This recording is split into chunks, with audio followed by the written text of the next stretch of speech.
He's a radical politician. He's a very controversial figure. Anti-Islam, anti-immigration. The Dutch are famously tolerant regarding soft drugs, prostitution, and cultural diversity. But that is changing. Our culture is better than the retarded Islamic culture. Geert Wilders used to be a fringe figure in Dutch politics. The Quran really has more anti-Semitism than Mein Kampf. He has been convicted and was put on Al-Qaeda's most wanted list. But in 2023, he won the national elections in a landslide. Whether you love him or hate him, the Dutch do have a problem. Wilders' main talking points are Islam and the people who bring it, which are primarily people from Turkish and Moroccan origin. These groups have crime rates that are 5 times and 2.5 times higher than those of native Dutch, and many don't share the Dutch values. One study showed that 52% believes that Dutch women have too many freedoms, whereas reversely, 45% of Dutch citizens feel that Muslims are incompatible with the Western European way of life. The fact is that there are major challenges. There have also been major improvements. But this topic has become so sensitive that it's almost forbidden. This is that forbidden topic with hindsight. Wilders has been around for a long time and he's mostly known for his remarks on Islam. De islam is een bloeddorstig monster. In his early campaign videos, he'd filmed these hit-and-run monologues. You can see his driver still parking the car. He's surrounded by security and he's always in or in front of a mosque. En er verschenen verschillende nieuwe moskeeën, ondanks de protesten. This kind of criticism had long been absent in the Netherlands. The public debate on immigration was always generally optimistic, even when some of the challenges of their multicultural policies came to the surface. Now he's leading the biggest party in the Netherlands and he's tasked to turn his vision into reality. But let me start with a bit of historical context. The Dutch were already famously tolerant in the early 1600s. They were themselves religiously divided, mostly between Catholics and Protestants, and they administered vast colonies in Southeast Asia and the Caribbean. They realized early on that it would be better for business if they developed a tolerance for each other's differences. By the 1960s, this culture of tolerance had become a national trait, and they were going to take it one step further. They were fighting for gay rights. They made cannabis available for recreational use. All these progressive developments happened as the Dutch were losing their faith. But like in many other countries, they had a shortage of low-skilled workers. They recruited thousands, most notably from Turkey and Morocco, to work these jobs. And in their spirit of tolerance, they encouraged them to practice their faith and to maintain their cultural identity. The Dutch thought that they would return to their country of origin after some time and saw no need to integrate them in society. They lived parallel lives, and this is where problems started to emerge. I've had the idea for this video for some time already, but I kept postponing it for, well, it's obvious, right? A friend of mine recently had a guy show up at his front door in response to a video that he made. Like, how did he even know where he lives? The truth is that all your data is out there and is sold to scammers and marketeers. That's why I'm so thankful to partner with Incogni. Incogni is a service that goes out on your behalf to take your data off lists that data brokers are using to send you spam, to call you with offers, and this can get nasty very fast.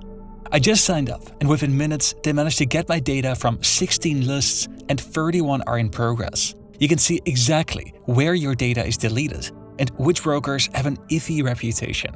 Go to incogni.com/hindsight and apply the code hindsight at checkout to get a 60% discount on a yearly plan. Thank you again, Incogni, for sponsoring this video and for supporting the channel. Now, let's go back to the Netherlands. In the 1960s, waves of guest workers came to the Netherlands to work low-skilled jobs. In Morocco, they were recruited primarily in rural areas in the north. In Turkey, they came mostly from smaller cities in central Turkey and on the Black Sea. When they arrived in the Netherlands, almost all settled in the 4 biggest cities. They were often housed in special residential areas or found rental apartments in low-income neighborhoods. This is where parallel societies emerged.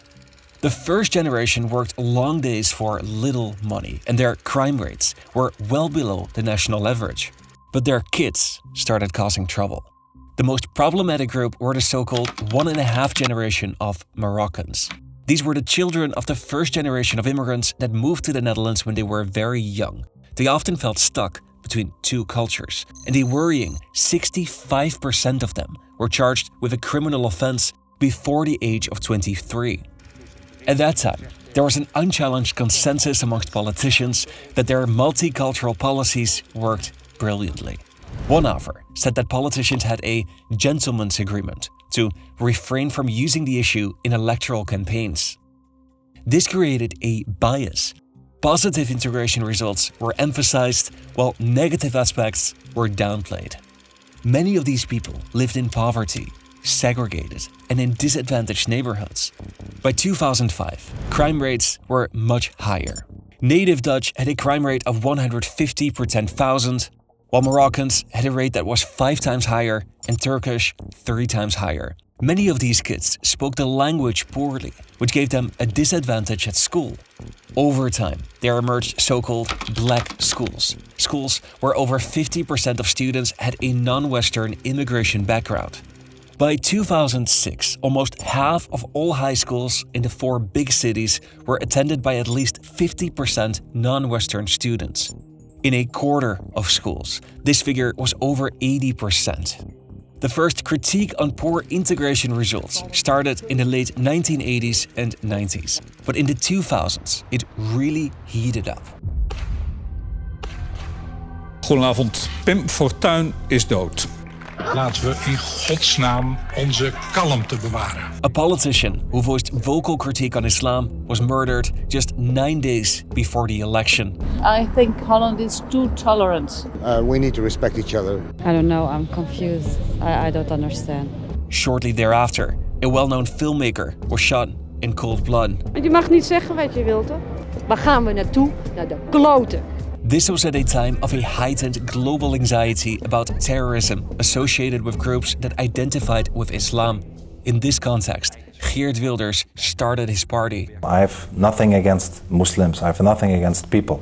I have a problem with the Islamic ideology. He made Islam his key talking point. I believe it's a totalitarian ideology, that it should not be compared so much with other religions, but with other totalitarian ideologies like communism or fascism. But he was much more extreme than his predecessors. It is a culture of backwardness, of retardedness, of barbarism.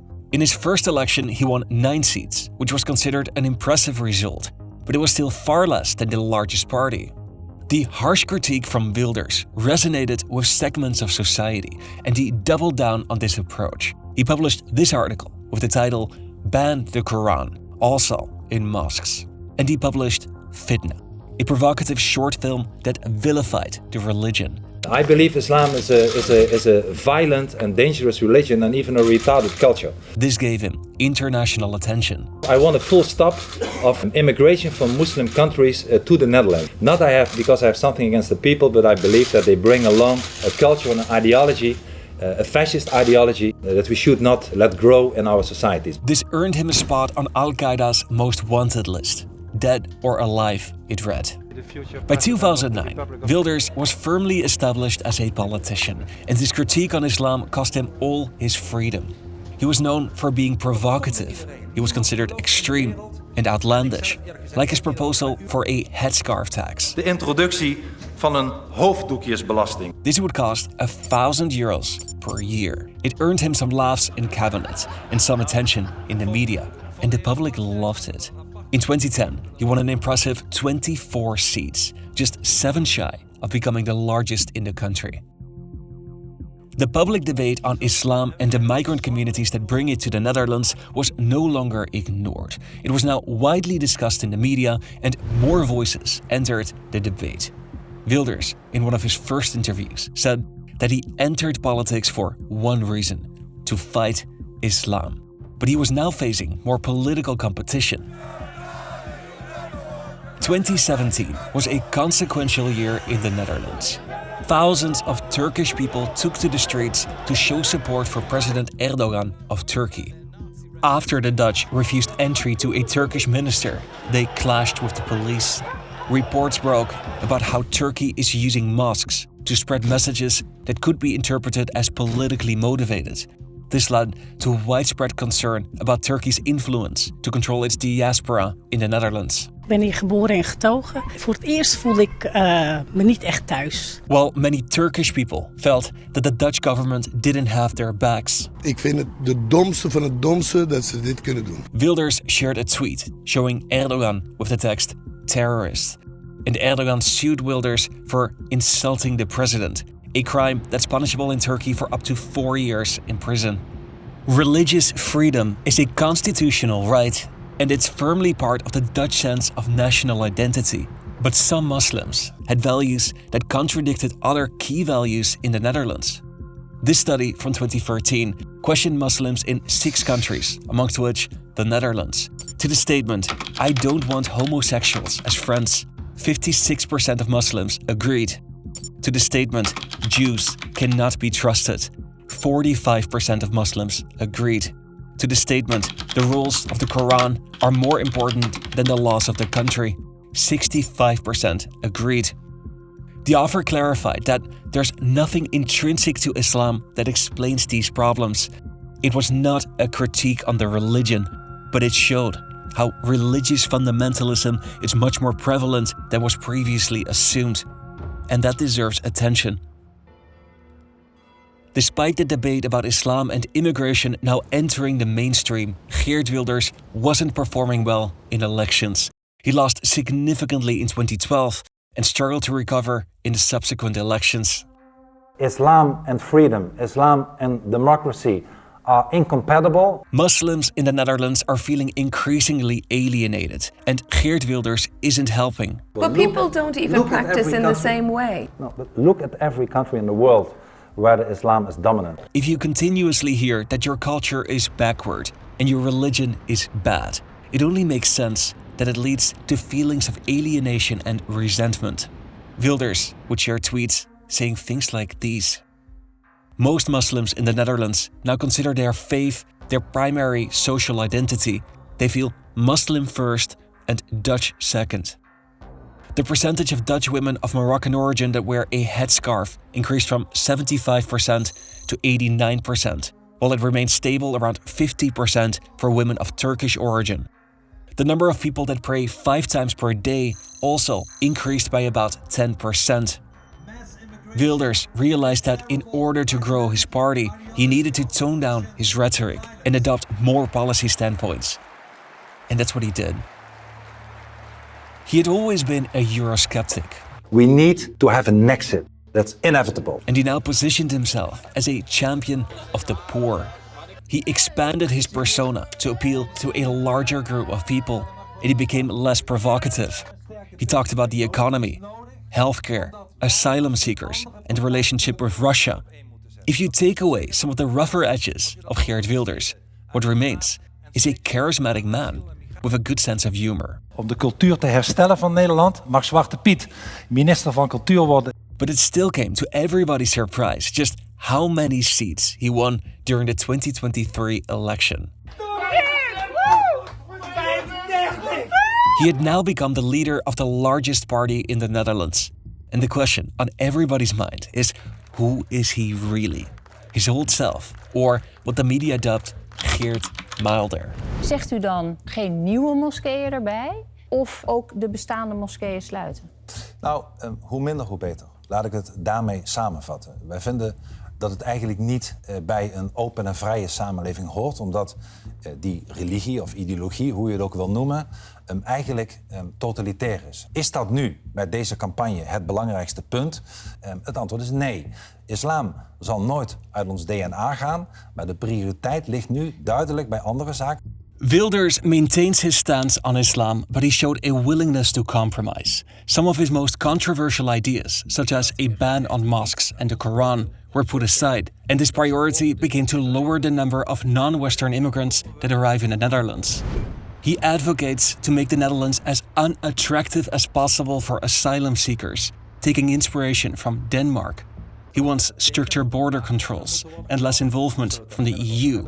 The Netherlands is becoming increasingly polarized on issues like immigration and Islam, and Geert Wilders has contributed to this divide. But he also helped bring the debate to the political mainstream, and that's a fundamental step towards solving these issues. Subscribe to my channel if you want to see more or if you want to support my work. You can also visit my Patreon for exclusive content, and make sure to check out Incogni.